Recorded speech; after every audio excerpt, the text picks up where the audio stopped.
উপজেলা নির্বাচনকে ঘিরে খুলনায় ভোটারদের মাঝে নেই কোনো নির্বাচনী আমেজ। প্রার্থীদের সিংহভাগ সরকার দলীয় হওয়ায় নির্বাচনী মাঠে প্রতিদ্বন্দ্বিতা প্রায় নেই বললেই চলে। সে কারণে উৎসাহ কম স্থানীয়দের মাঝে।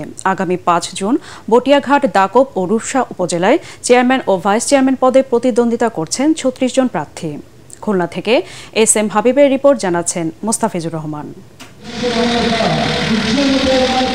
ভোটের দিন যত ঘনিয়ে আসছে তত নানা প্রতিশ্রুতি নিয়ে ভোটারদের দ্বারে দ্বারে ঘুরছেন প্রার্থীরা। তবে প্রায় সব কজন প্রার্থী সরকার দলীয় হওয়ায় জমে ওঠেনি নির্বাচনী মাঠ।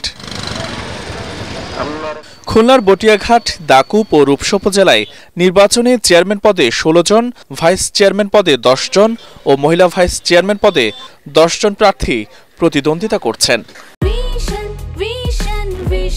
100% কপার কন্ডেন্সারে তৈরি ভিশন ফ্রিজ, তাই গুণে মানে অটুট থাকে বছরের পর বছর। আমি যদি এখানে নির্বাচিত হতে পারি, এই যুব সমাজকে যাতে আবার সেই আগের জায়গায় ফিরিয়ে আনা যায়, সকল অপরাধ এবং মাদকাসক্ত থেকে তাকে ফিরিয়ে আনার জন্য আমি আমার পরিষদের থেকে সর্বপ্রকার চেষ্টা করব। রাস্তাঘাট খুবই অবহেলিত।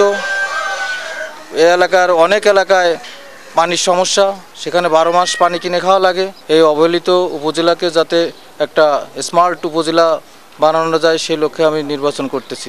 বিগত দিনের জনপ্রতিনিধিদের নিয়ে এলাকাবাসীর আছে মিশ্র প্রতিক্রিয়া।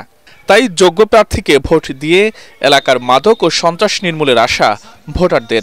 রাস্তাঘাট তো খালি কয় আগে যে করব, অমুক করব, সমুক করব, কিছু করে না। এই যে আমার মতন মানুষ বহু কিছু পায়, কই আমার তো কেউ কাউন্সিলে 1 কেজি চাউলও দেয় না বছর।